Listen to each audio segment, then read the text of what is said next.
24강입니다. 우리는 지금 부동산학개론 가운데 기본 강의를 공부하고 있는데 이 기본 강의는요, 전체 8파트로 나누어서 공부하고 있어요. 첫 번째는 총론, 두 번째는 수요 공급, 그리고 23강까지 시장이라는 제목으로 공부를 했다면 24강부터 29강까지 정책이라는 내용으로 공부를 하려고 해요. 그런데 이런 정책이라는 파트는 약간 세부적으로 4개로 나누어서 공부를 하려고 합니다. 첫 번째는 시장의 실패, 두 번째는 토지정책, 세 번째는 주택정책, 네 번째는 조세정책, 이제 이런 내용이 될 거예요. 그런데 지금 24강에서 1번부터 5번까지 관련된 지문들은 시장의 실패에 관련된 내용이 되겠어요. 자, 그런데 여기 나오는 1번부터 5번까지 시장의 실패에 관련된 지문들을 용어가 좀 생소해요. 그리고 어려운 용어들이 많이 나옵니다. 자, 그런데 우리 시험에 나오는 말들은 그 용어를 짤막짤막하게 그냥 받아들이고 소리내서 많이 반복을 하는 겁니다. 이 말 하나하나를 깊게 공부하려면은 경제학 공부가 돼요. 상당히 어려운 말들이 많이 나오는 거거든요. 그래서 되도록이면 짧게 한 문제 정도가 나오는데 그 문제가 단순하게 나오거든요. 그래서 용어를 소리내서 반복을 하고 말의 뜻을 직관적으로 말의 뜻을 이해를 하는 거죠. 자, 1번을 보면은 정책 그러면은요, 정부의 대책이다 이렇게 이해를 합니다. 그런데 정부가 대책을 세울 때는 두 가지의 기능이 있어요. 하나는 정치적인 기능이 있고요. 하나는 경제적 기능이 있는데 대개 정치적인 것을 할 때는요, 사회적 목표 달성이다 이런 표현이 나오고 주로는 형평성을 위해서 하는 거다 이렇게 생각해 볼 수 있어요. 여기서 형평성이라는 것은 모두에게 혜택이 가는 거죠. 우리가 지난번에 코로나로 인해서 정부가 보조금 주는 것, 이런 것들이 정치적인 기능이라고 볼 수 있어요. 그런데 우리 시험은요, 이 경제적 기능이 중요하죠. 경제적 기능은 시장의 실패와 관련이 있어요. 그러면 시장의 실패, 그러면 효율적 배분이 안 된다. 이렇게 이해를 하는 거예요. 시장의 실패가 뭐냐 묻지는 않아요. 우리가 지난번에 시장의 원리, 시장의 결과, 그러면 효율적 배분 이렇게 받아들이세요. 그러니까 효율적 배분이라는 것은 돈을 내고 가격을 내고 거기에 상응해서 가치를 얻으면서 물건을 나눠 쓰는데 그렇게 나눠 쓰는 것을 시장의 원리라고 하고 그 시장의 원리가 되면은 낭비가 없고 나머지가 없고 초과윤이 없다 이런 정도 이해합니다. 그러니까 시장이라는 것은 돈을 벌지 못하도록 움직인다 이런 식으로 이해를 하는 거죠. 그런데 그 반대 개념에 낭비가 있고 초과이윤이 있고 그 다음에 나머지가 있다 이런 개념을 시장의 실패라고 이해하면 돼요. 자, 여기서 초과이윤 문제는 돈 벌었다잖아요. 개인의 입장에서 돈 벌었다 이거는 바람직하지만 사회 전체적으로 돈 벌었다, 아파트 갖고 누군가가 돈 벌었다 이런 소문이 나면은 정부가 개입하지 않습니까? 이거는 바람직하지 않다는 내용으로 이해를 하고 그래서 시장의 실패는 효율적 배분이 안 되는 것, 이 정도 기억을 합니다. 시험 문제는요, 2번이 중요해요. 그래서 시장의 실패가 왜 생기느냐 해갖고 이 5개를 암기를 하는 거죠. 첫 글자로 제가 불, 공, 정, 외, 규 이렇게 하자고 해요. 그래서 불공정외교 이렇게 하나 암기합니다. 이건 중요한 거예요. 용어만 짤막짤막하게 기억합니다. 불안전시장, 공공재, 정보의 비대칭, 외부 효과, 규모의 경제. 이거 깊게 가지 마세요. 그 용어를 받아들이고 직관적으로 받아들이면 좀 편해져요. 불안전 시장의 반대는 완전이잖아요. 완전은 우리가 정동진 다 이렇게 하자고 그랬잖아요. 그런데 우리가 시장의 원리는 완전 시장을 전제로 하는 거죠. 그런데 현실은 불완전이라고 했잖아요. 그러니 시장의 원리가 안 돼서 시장이 실패다. 이런 정도. 자, 그런데 불완전 시장이라는 말 대신에 독점, 과점 이런 말이 나와도 불완전 시장이고, 하나가 시장을 장악한 게 독점이라고 하잖아요. 몇몇이 시장을 장악한 걸 과정이라고 해요. 우리 휘발유 시장이라든가 우리 그 통신 시장 같은 것이 과점이죠. 이런 말이 나와도 시장이 실패다.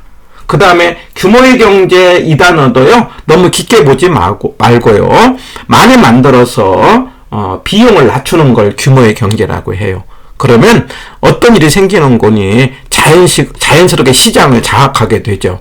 그러면 이제 뭐가 돼요? 독점화 되어 가니까 시장이 실패가 된다. 뭐 이런 정도. 예. 그래서 규모의 경제 많이 만들어서 단가가 떨어진다. 이런 정도. 그 다음에 이제 정보의 비대칭 그러면은요, 정보가 한쪽은 많이 알고 한쪽은 적게 아는 거. 대칭이 아니다. 이런 거예요. 그럴 때 여기서 또 어려운 말이 나오는데, 이 어려운 단어도 그냥 짤막하게 말하자면 단어 뜻만 기억을 해요. 그래서 정보가 적은 쪽에서 역선택 이런 말은 잘못된 선택을 한다. 이런 정도. 정보가 적은 쪽에서 선택을 했을 때 잘못된 선택을 해서 낭비가 생긴다. 이런 개념. 정보가 많은 쪽에서 도덕적 해이 그러면, 해이라는 말은 우리가 뭐 기강이 해이졌다, 느슨해졌다 이런 말이거든요. 그래서 이것도 그냥 우리가 느낄 때 도덕적으로 그냥 문제가 생겼다. 예, 많은 쪽에서. 그래서 중요한 것은 역선택이라든가 도덕적 해이를 영어로 모럴 해저드 이런 말 하거든요. 바로 이런 단어가 나와도 시장의 실패다. 이런 정도로 기억을 합니다. 예. 그런데 바로 불공정까지 이야기했어요. 이 공공재는요, 이제 가끔 등장을 하는데, 공공재 그러면 공짜로 쓰는 재화다 이런 거, 공공이 쓰는 재화다. 그런데 개인이 쓰는 재화를 사적재라고 해요. 사적재라는 건 개인이 돈을 내고 쓰는 물건을 사적재, 그러니까 돈을 내고 쓰니까 사적재는 시장의 원리로 하는 거예요. 그런데 공공이 쓸 때는요, 개인은 돈을 안 내요. 그걸 공짜라고 하고, 그런데 공짜를 무임승차다. 차를 탔는데 돈을 안 내고 차를 탔다. 이런 개념이에요. 그리고 이 공공재는 비배제성, 비경합성 이런 성격을 가졌어요. 이 단어는요, 너무 깊게 보지 마시고 뜻 그대로 배제를 못한다, 못한다 이런 뜻이에요. 경합, 경쟁 관계가 아니다 이런 뜻이에요. 그러니까 우리가 돈을 안 낸 사람한테 너 돈 안 냈으니까 이거 사용하지 마 이렇게 막지를 못한다. 이런 걸 비배제성이라고 해요. 그러면 어떤 사람이 공공재를 사용을 했는데 그것이 다른 사람한테 영향이 없는 걸 비경합성이라고 해요. 자, 예를 들면 제가 공공재를 가로등을 갖고 우리 이해를 합시다. 가로등은요, 밑에 가면서 돈 안 내고 갔어요. 밤에 가로등 밑에 가면서. 그럴 때 너 돈 안 냈으니까 가로등 밑에 가지 마 라고 막지를 못한다. 비배제성이에요. 그런데 어떤 사람이 가로등 밑에 갔는데 그 불빛이 이상해져 갖고 다른 사람이 가로등 밑에 갈 때 영향이 없다. 이런 걸 비경합성이라고 해요. 그래서 이 두 개 단어 제가 배경 이렇게 하나 기억을 해보자고 해요. 그래서 이 공공재는 돈을 안 내는 거기 때문에 시장에서 만들려고 하지 않아요. 시장에서 물건을 만든다는 것은 돈을 벌기 위해서 만드는데 공짜니까 만들지 않아서 과소생산이다 이런 말이 나와요. 그래서 공공재는 이 네 단어, 무임승차고요, 공짜니까 과소생산이고요, 비배제성, 비경합성의 성격을 갖는 공공재는 시장에서 할 수 없으니까 결국 가로등은 시에서 하지 않습니까? 정부가 하게 되고 시장의 실패다. 이런 정도 기억을 하는 거죠. 예. 그 다음에 이제 외부 효과인데, 이 외부 효과라는 건 우리가 외부에 영향을 준다 이런 거 아닙니까? 그래서 좋은 영향을 정의 외부 효과고, 나쁜 영향을 부의 외부 효과인데, 우리가 이제 우리 아파트 옆에 학교가 들어섰어요. 그러면 아파트 가격 올라가지 않습니까? 이런 걸 정의 외부 효과. 그런데 아파트 옆에 공장이 들어섰어요. 아파트 가격 떨어지지 않습니까? 이런 걸 부의 외부 효과인데, 그런데 외부 효과는요, 그 영향을 줄 때 단서 3개가 들어가요.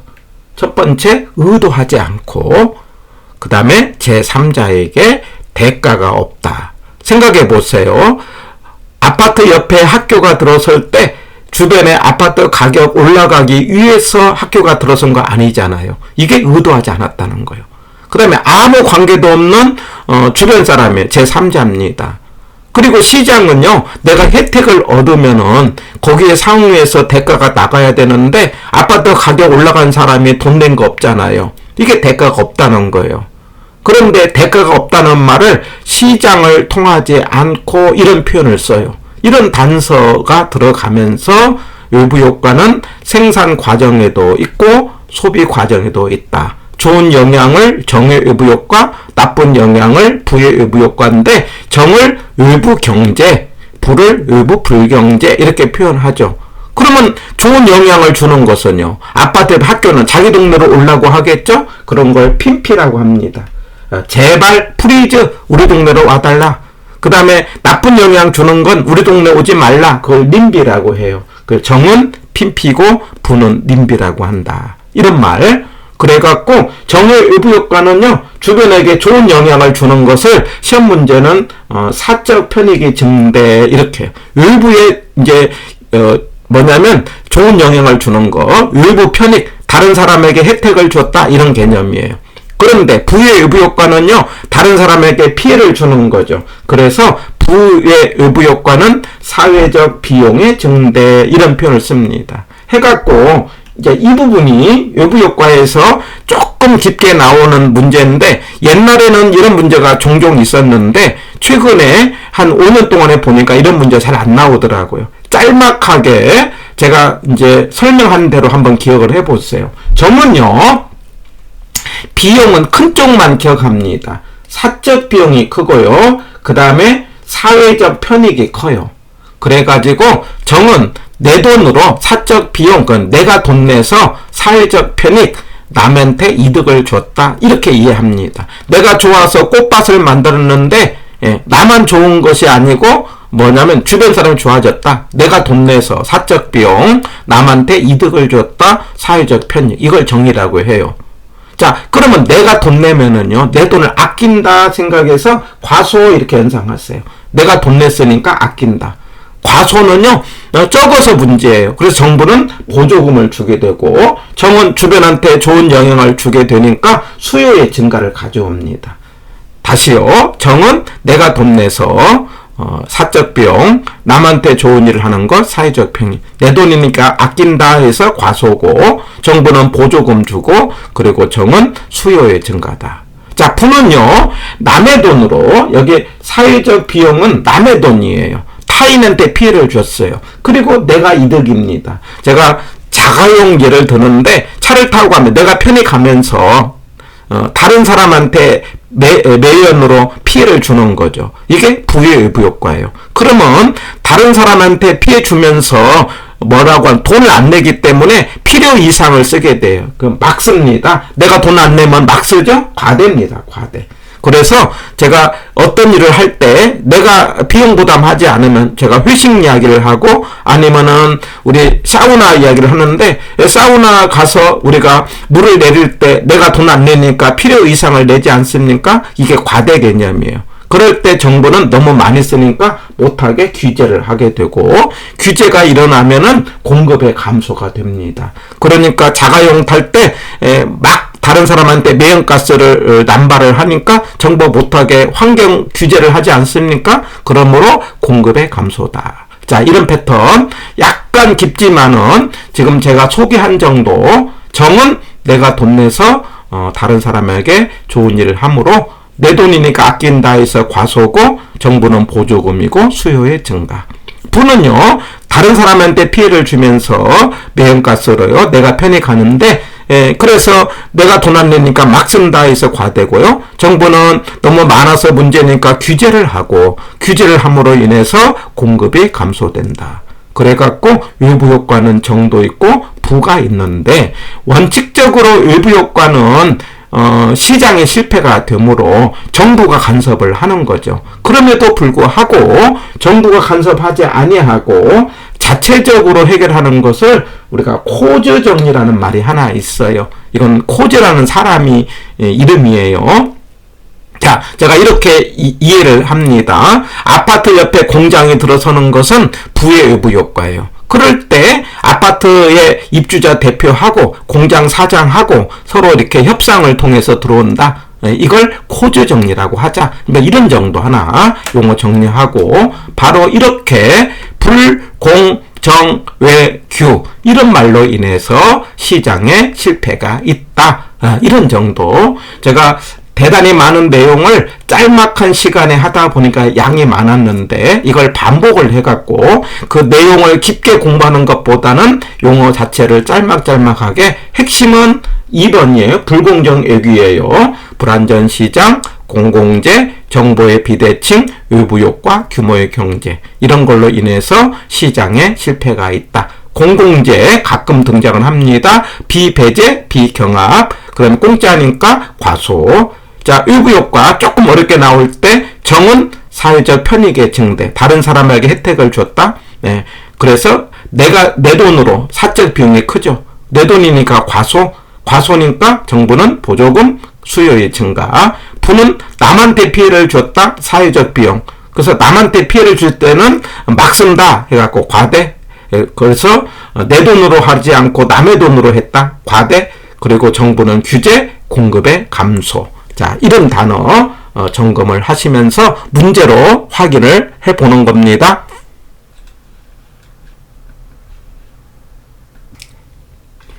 예, 시장의 실패에 관련된 문제가 자 1번, 2번 정도의 문제가 전형적인 문제입니다. 그래서 1번처럼 시장의 실패 원인에 틀린 것 이런 패턴이거든요. 그래서 우리가 불공정 외교 이렇게 웬다면은 답이 5번이잖아요. 그래서 우리 재화의 동질성이라는 말은 완전 시장을 설명할 때 나오는 말 아닙니까? 자, 이런 정도로 시장의 실패 원인에 해당되는 것 불공정외규 이런 정도 용어를 기억을 하시고 공공재는 비배제성, 비경합성이다. 정보의 비대칭, 한쪽을 정보를 많이 알고 다른 쪽은 정보를 적게 알 때 많은 쪽에서는 도덕적으로 조금 해이해졌다. 좀 기강이 느슨해졌다. 도덕적인 문제가 있다. 정보가 적은 쪽에서는 역선택, 잘못된 선택을 했다. 외부 효과는 의도하지 아니하고 좋은 쪽은 정의 외부 효과, 나쁜 쪽은 부의 외부 효과인데 아무 관계도 없는 제3자에게 대가를 지불하지 아니하고 영향을 주는 것.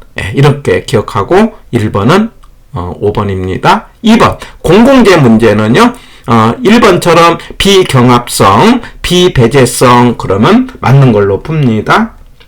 그 다음에 자 비내구재다. 내구재 그러면 오래 쓰는 물건, 비내구재 오래 쓰는 물건이 아니다. 이렇게 하는데 일반적으로 공공재는 내구재적인 요소가 많죠. 예를 들면은 아까 이제 우리 달이라든가 공원이라든가 이런 것들이 공공재 성격이거든요. 그래서 내구재다. 그리고 정부만 비용 부담한다 하지 말고 물론 주로 정부가 하지만 기금을 통해서 하기도 하거든요. 그렇기 때문에 2번이 틀렸다. 이렇게 하고요.